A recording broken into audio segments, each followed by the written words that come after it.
Бисмиллахир-рахманир-рахим. Уважаемый Сергей Алимович, от имени чеченцев Дагестана обращение. Вот уже прошло 33 года с момента принятия 23 июля 1991 года постановления Третьего съезда народных депутатов Дагестана о восстановлении Ауховского района.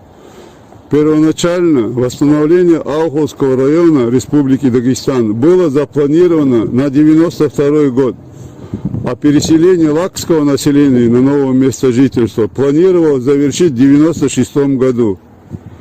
Все 30 лет мы требуем лишь исполнения закона Российской Федерации о реабилитации репрессированных народов и восстановления прав репрессированных чеченцев Дагестана. Первоначальная цель постановления Третьего съезда народных депутатов – восстановление прав репрессированных чеченцев Дагестана – плавно заменена на переселение лакского народа, которое всего лишь является следствием реабилитации чеченцев. Однако эти наши справедливые требования определенными кругами в республике представляют как сепаратизм нашего народа. Кроме того, муссируется слух о том, что чеченцы Дагестана в 1944 году выслали из-за того, что якобы уклонялись от службы в рядах Красной Армии.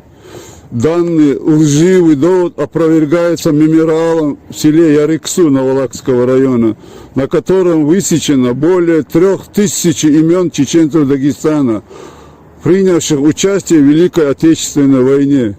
А это 10% от населения чеченцев Дагестана того времени и почти 50% лиц призывного возраста. Чеченцы всегда были в первых рядах, когда возникла угроза для нашего государства. Однако в последнее время вновь нарастает кампания противостояния чеченцев Дагестана властям.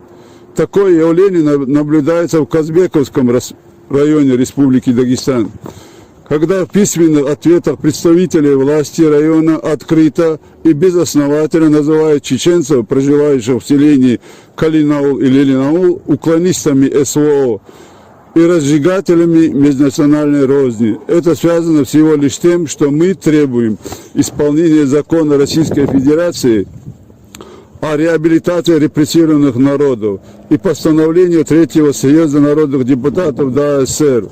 В этих селах, в частности, рационального и бережного использования земель сельскохозяйственного назначения, а также их сохранения для восстанавливаемого Ауховского района.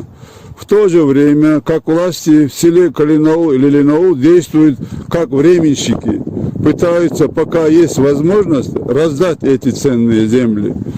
Не лучше состоит ситуация и с земельным вопросом восстанавливаемого Ауховского района и в Новолакском районе.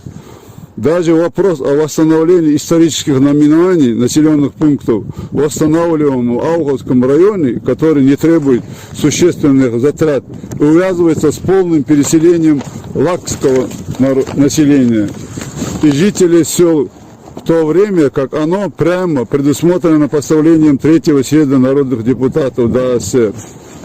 Уважаемый Сергей Алимович, исходя из изложенного и по поручению чеченцев Дагестана, мы, представители всех населенных пунктов Дагестана с компактным проживанием чеченцев, хотим спросить у вас, когда будет восстановлен Ауховский район Республики Дагестан?